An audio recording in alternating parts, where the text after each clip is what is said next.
Welcome to Science with Soul. Today, I'm honored to introduce Nynne Bojsen, who is joining us from Denmark.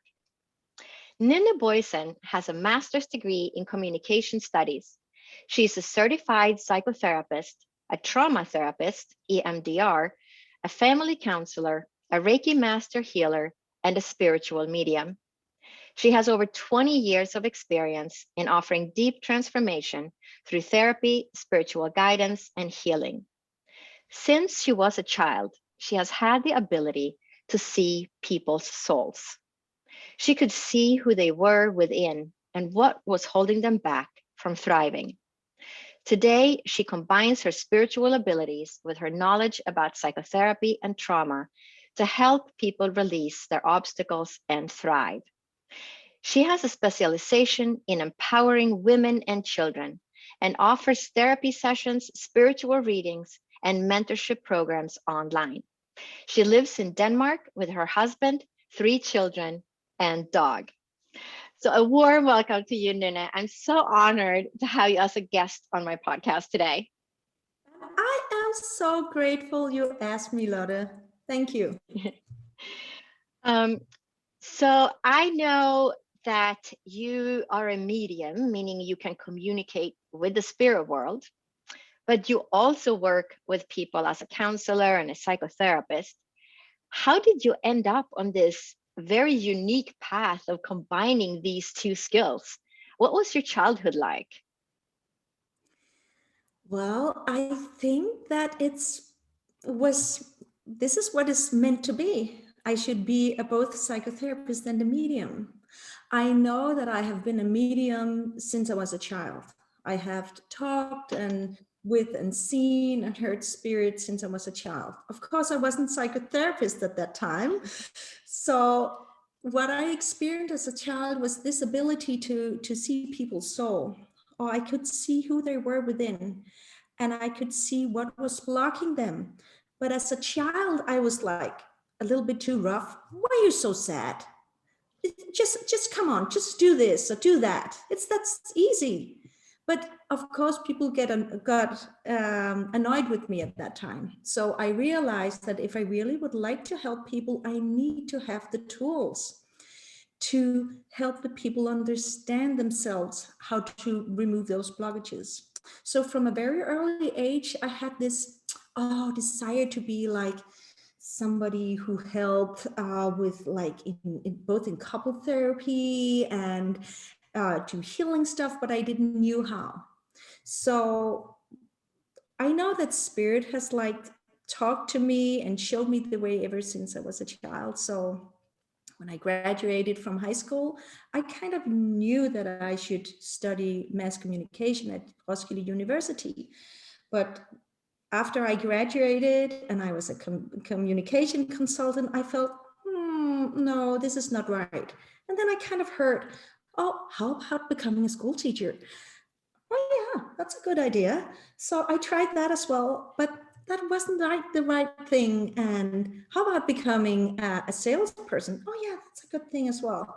So I kind of tried a lot of different aspects in my life, but then I met someone who said that it was an old friend actually. And I asked her, oh, it's a long time we've seen each other. What are you doing?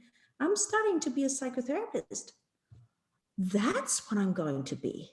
So I took this 4-year course, education in psychotherapy, and that really made it click for me because now I have the ability to, when a client comes in through my door, I can use my spiritual abilities to see what is not wrong with them, but what is blocking them, why they are not thriving. But now as a psychotherapist, I have the tools to explain to them some childhood survival strategies, old stories, why they're blocking them, and helping them to release them so they can thrive. So I think it's been in my chart since I came here on Earth. Wow. And when you talk about seeing people's souls and releasing what is blocking them, how does that work? I see it this way. You are a spiritual being, born into a physical body. And so there's these two parts of you, your soul and your human body. And it's a constant struggle between those two, which you're going through life. As a soul, you cannot be on earth unless you have a human body. But the human body, that's the part of you who is afraid of dying. That's the part of you who's like picking up stories about who you are and who you have to be to receive love and support and things like that. And your human body remembers everything, since not just since you were born, but since you were conceived. So of that knowledge becomes a part of your human body. But your soul is so much older than that. Your soul is not afraid of dying. And being a medium, I know you're a medium as well, Lottie. We know that life continues after the physical death. So the soul is like having, come on, we're just having a roller coaster ride here on earth. So, but when your physical body remembers all kinds of things that has been hurtful for you. Every time in life when you're in a situation where there is a lot of feelings involved, you create a story. And that story, I see that as an energetic imprint in your physical or energetic body. So you're picking up all kinds of stories about who should I be, how should I react, how should I look, and what should I say to receive love and feel secured, because that's what the body wants. It's so afraid of dying. So when you are helping another human to thrive again, you have to, what I do is I locate those stories, which is in your energetic field, and I help you to release them. And I almost see them as energetic blockages. It's stories, and every trauma therapist knows that when you go into trauma therapy, you're going back to the situation, you're reframing what happened, and then your trauma is released. Not that simple, of course, but a little bit black and white. But so I have this, I kind of know that every human being has the key to their own self-healing. So what I do as a therapist and a medium and all the certification you were reading in the beginning, actually, I just hold the space for my clients to remember who they are and to ignite that inner power, that soul power they have within, because then they heal from within and out. They can release their blockages. And I believe that every human being has that capacity. So what we as therapists do is just, and I do just in these, I don't know the English word for that, paragraphs? Like, yeah, like quotation. Quotation, yes, because it's not just, but we hold the space for our clients, for them to remember how powerful they are. Wow, that's a beautiful healing journey for the people that find you, because it's so different, because you're using both of your spiritual abilities together with your education. That's just beautiful. What type of clients come and seek you out for help in your clinic? It's both parents, it's adults, it's teenagers, and a lot of children. Because this ability to see people's soul and help them to release their blockages, it's for everyone. But when I have an adult coming into my clinic, it's a little bit more complicated because they have built so many layers. So it's like unwrapping all the stories so their body and their soul can heal. When I work with children, it's so much easier because they haven't lived that long on earth. So they haven't had the time to build that many layers. And I really love to work with children. because many of those children coming into my practice, they're not thriving. They cannot sleep at night. They are anxious. They get too angry. If it's teenagers, some of them are hurting themselves and some are suicidal. But when I help them to understand that they are not strange or dangerous to be around, they are just really beautiful beings in this human's suit, they kind of heal themselves. It goes very fast for them. So when I have a child coming in, which I really love, then it's a two-side job. It's both helping the child, but especially helping the parents to understand what kind of child they have got. Because it's nice for the children to come and visit me like once a week or once every second week, but the most part of their lives they're together with their parents. So it's very important to kind of educate the parents as well to understand what kind of beautiful beings they have, because many of the children that comes into my practice, they are just as mediumistic as I was when I was a child.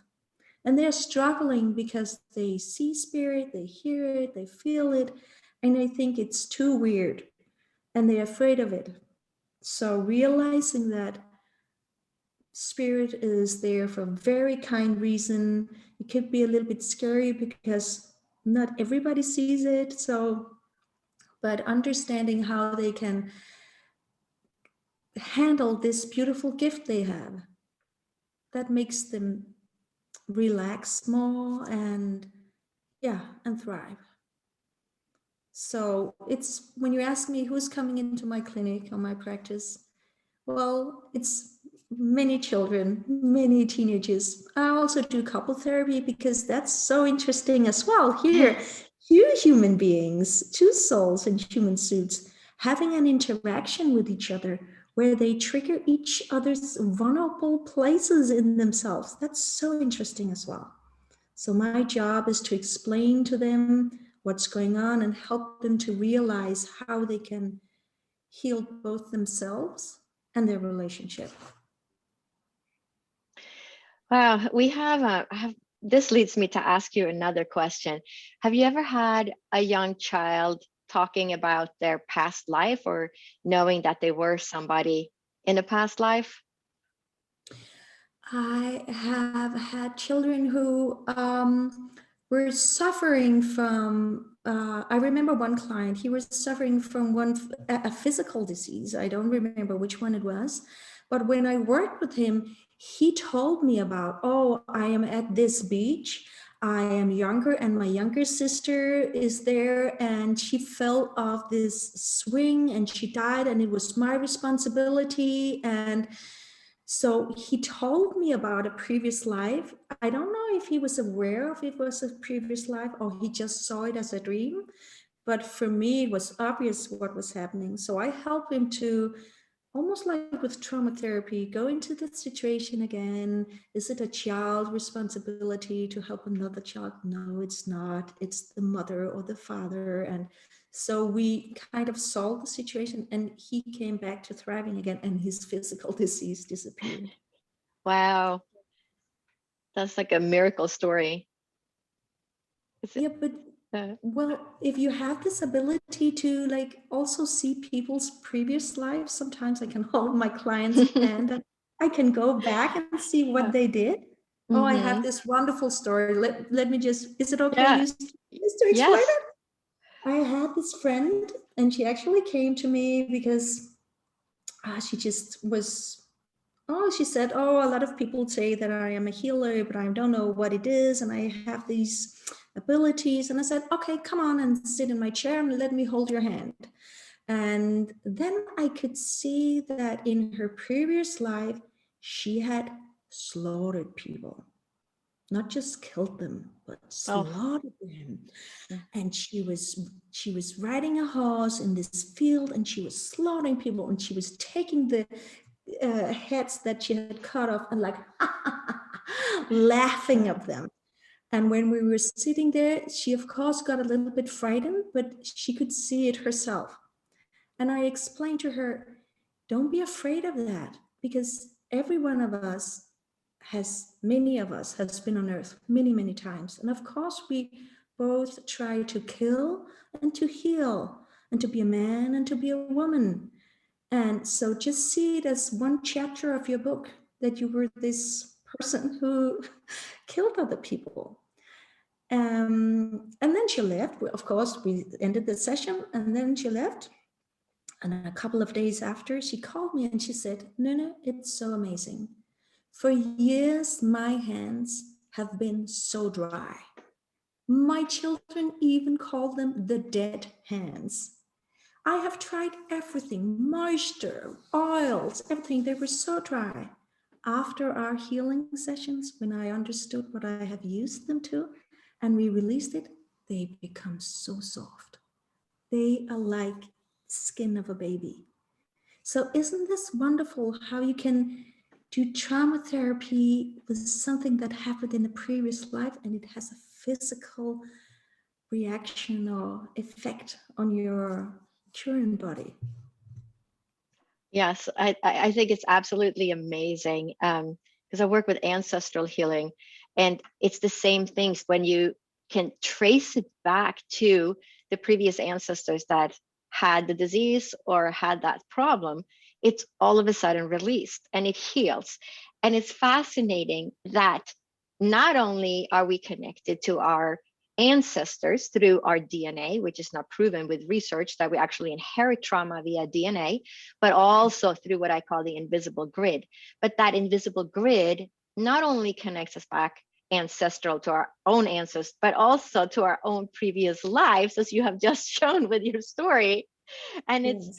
fascinating because we're such complicated divine creatures, but most people don't realize of their own capacities and how to go about finding transformation and healing within themselves. So that's such a wonderful story that you shared. So thank you so much for sharing that. Now let's go back to what you talked about before. And you say your call is to help people understand how powerful they are. So what do you mean by that? And how do you do that? How do you help people find that, how powerful they are? I mean that, well, I think the most important way of helping people to realize who they are is to guide them on a journey. Because it's almost like if it's only something, oh, Lotte, you're so powerful, you can do everything, just get on and do it. Yeah, that's a good story.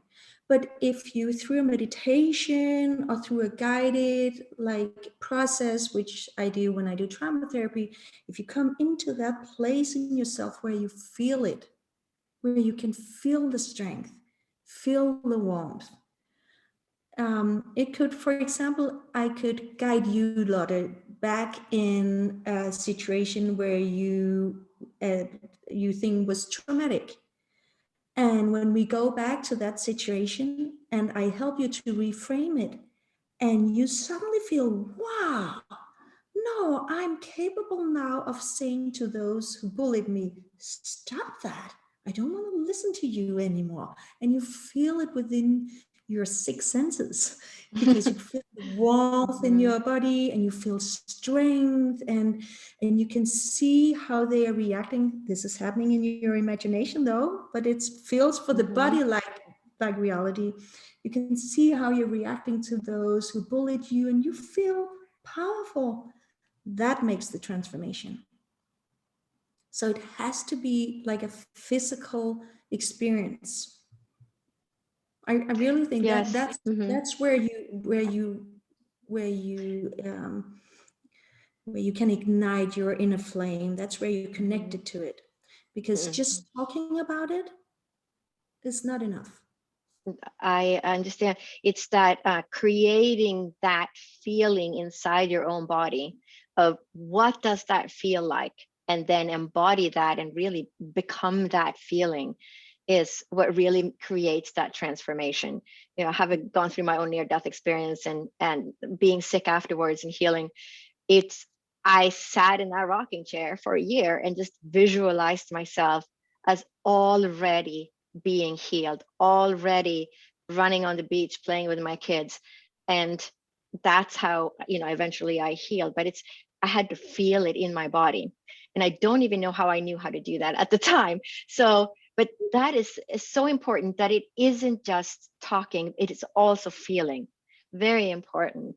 How did you get into studying mediumship? I know you went to Arthur Findlay College, Spiritualist College in England, which is a world famous college. So how did that come about? Again, I think Spirit had a plan. Because the story is that I took a Reiki healer education, and the Reiki healer teacher told me that, oh, I have this friend who's a clairvoyant, and you should go visit her. I was like, no, I don't really think so. Clairvoyant, no. I never really tended to go to that kind of person, but okay, just for fun. And that clairvoyant said to me, oh, no, that's interesting. You have to do something with your spirituality. And she was ticking her watch with an arm clock. And she said, and it has to be now. And she said, oh, have you heard about the Arthur Findlay College? Because that's a beautiful place, and they have a Danish week. They have a Danish week where all the Danes who are spiritual, they come to Arthur Findlay College, and it's in February, March. And I thought, wow, that sounds beautiful. And I Googled it, Arthur Findlay College, yes. Danish week, no. Finnish week, Swedish week, Italian week, German week, yeah, and all the other weeks, but no Danish week. But, well, this woman said February or March. So I was I'll just take a course. So I realized when I walked from the bus to the college, I didn't know anything about what this was about. I didn't know mediumship. Of course, I knew there was someone who was called clairvoyant, but so it was no coincidence at all.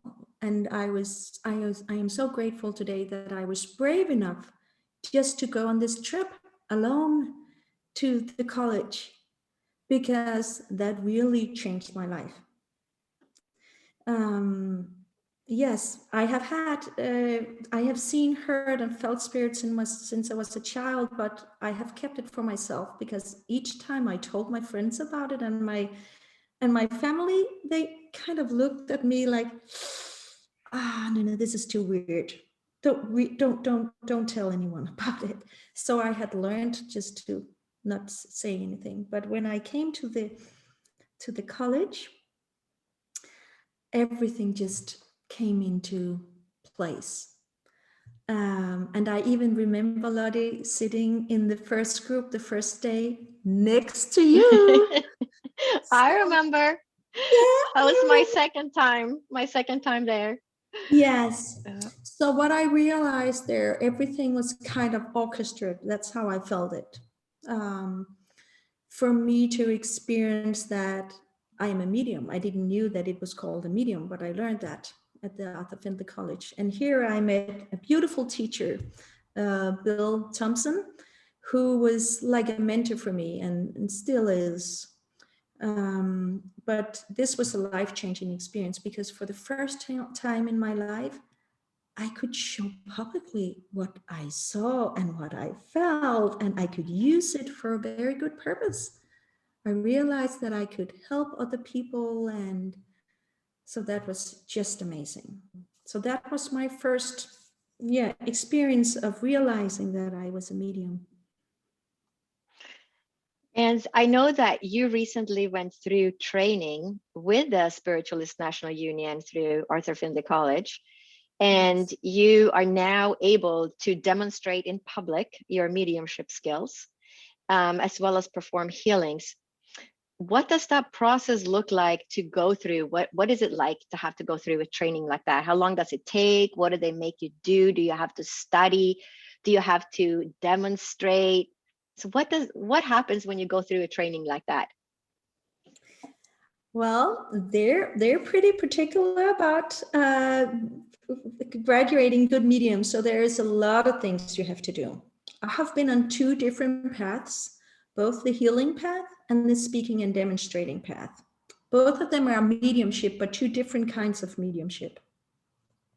So the speaking and demonstrating part, I have only graduated the platform accreditation scheme, but let me tell you what that is.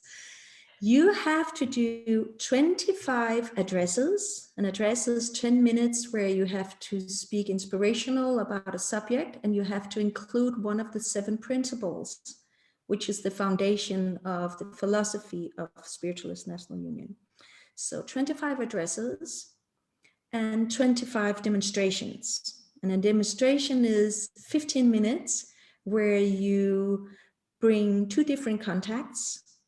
You explain who they are, you will have your recipient to know, to recognize who it is, and you give a message. And so 25 addresses and 25 demonstrations. And these demonstration and addresses is part of services, student divine services it's called now. It's an online thing because I live in Denmark. I know if you live in the UK, you can do it with the public, like a congregation, but we do it online. So I know that Spiritualist National Union, twice a week, they have these student divine services where the students are practicing these things. So that's the practical part. And then there is the academic part where you have to answer, well, I think mine was 25 written pages of all kinds of answering all kinds of questions about what is spiritualism, what makes you a good medium, what is mediumship, and what's the definition, and the differentiations between physical mediumship and mental mediumship, so all kinds of things. So that's the speaking and demonstrating thing. And you graduate by taking the assessment where you are demonstrating your abilities, doing both an address and a demonstration in front of a live audience. Still online though. So that's a speaking and demonstrating thing. And the healing path, you have to do an academic. Mine was also like 23 pages of things you have to write. And then you have training days where accredited healing medium is training you. And then you need 50 healings where the client has signed that they have received a healing. And you need an assessment as well there, where you, in front of the board, both do an oral test and an interview, and you show them how you heal people. So you do a contact healing and a distant healing. So I would say that the Spiritualist National Union is like the finest ballet school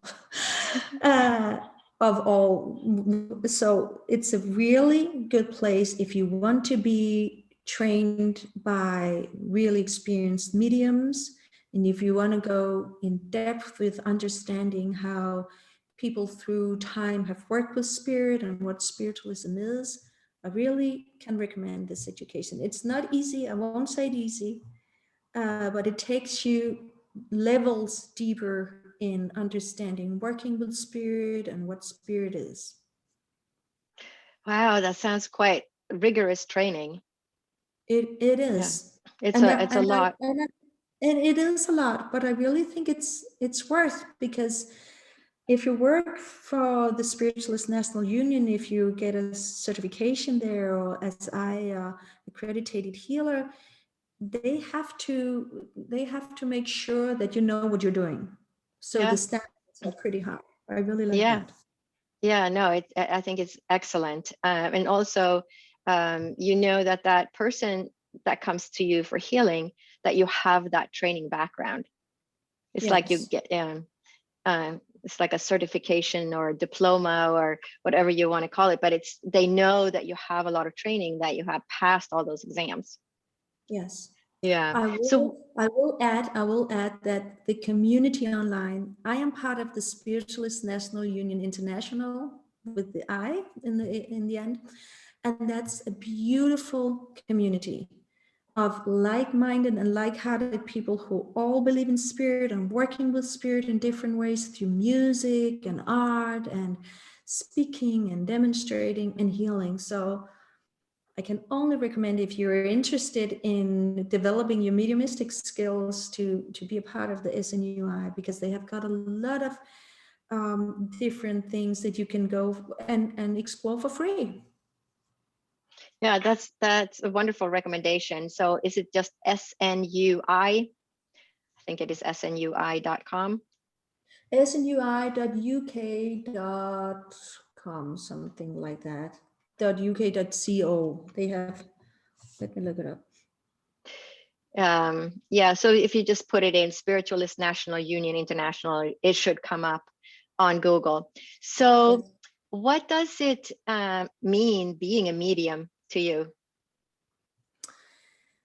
Well, if I go with the definition in the Spiritualist National Union, it's communicating to bring both loved ones, but also healing energy. I would say for me, a medium is someone who can speak both languages, both the human languages, like you and I are speaking now, Lottie, and also speak the energetic language, which you're speaking when you're working mediumistically. Because as a medium, you are the channel. You're the channel between the two worlds. You bring in the loved ones who's passed into the other side. You bring their messages into the human beings who is on this earth now. You also is a channel for the healing energy, and you can also channel like inspiration and music. And so for me, being a medium, it's so much more than just talking with the dead people. That's the smallest, actually the smallest part of it Mhm. for me. I really like to bring the deceased one, their messages into this world, but I really so much more like to be just the channel between the two worlds and work with both of them. So that's how I use my mediumistic abilities. So, well, we differentiate between the psychic abilities and the mediumistic abilities. So the psychic abilities is more like, yeah, reading someone who's next to you, reading their energy, and in a way seeing their soul. That's what I kind of normally do. See your soul, see what's blocking you. So that's the psychic abilities I use there. Mhm. And the mediumistic abilities is when I connect to something on the other side. It feels different in my body as well. So instead of like working in the energy between you and I, if I work psychically, Mhm. almost like working with the energy behind me.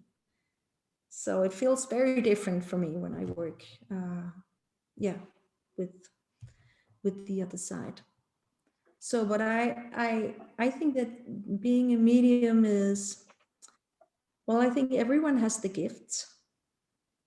Like everyone can play the piano, or they can at least press the buttons, but not everyone becomes a beautiful pianist, like doing concerts. So of course it's a natural ability that everyone has, and you will get better at it if you train it, like your muscle in the gym. And some of us has a natural ability to work with it. So if people are interested in learning more about mediumship, etc., do you teach any classes online? I do. I'm coming up with soul circles where people can join and learn about medium, both their own mediumistic abilities and hear from spirit. I will start that in March, so every second Monday. And I will also do online courses in training if you are interested in understanding your mediumistic abilities.